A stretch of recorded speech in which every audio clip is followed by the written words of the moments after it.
Durand কাপের Kolkata derby হতে আর মাত্র 3টে দিন বাকি।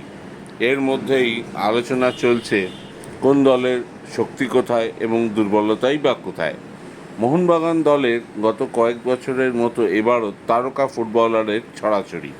কাকে ছেড়ে কার কথা বলবেন? বিদেশিরা প্রত্যেকে কী করতে পারে নতুন করে বলার প্রয়োজন নেই।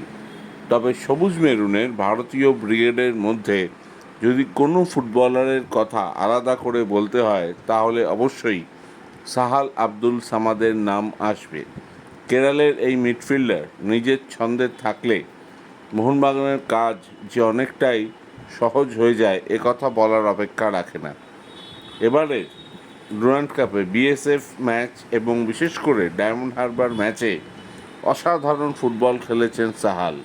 তার বল কন্ট্রোল, খেলা তৈরি করার ক্ষমতা, নিখুঁত পাস, একদিকে দেখিয়ে অন্যদিকে ঘুরে যাওয়া, এই যে বডি ফেন্টগুলো চোখে লেগে থাকার মতো।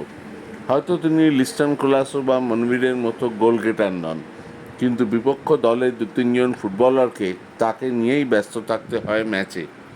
এটা যদি তিনি ডার্বির দিন করতে পারেন তাহলে মোহনবাগানের অর্ধেক মুশকিল আসান হয়ে যাবে। তাকে তার যোগ্যতা নিয়ে কোনোদিনও প্রশ্ন ছিল না। যেটুকু সমস্যা ছিল অসম্ভব চোটপ্রবণ, একটু নরম গোছের ফুটবলার, কিন্তু নিজের ছন্দ এবং ফর্মে থাকলে একজনের পক্ষে সাহালকে আটকে রাখা অসম্ভব। এটা তিনি অতীতেও প্রমাণ করেছেন, হয়তো আগামী দিনে 17 তারিখের ডার্বিতেও সেটাই প্রমাণ করবেন। মলিনা জানিয়েছেন ফিজিক্যালি সাহাল আগের থেকে অনেক উন্নত হয়েছেন, মাসল বিল্ড আপ করেছেন, শক্তিশালী হয়েছেন।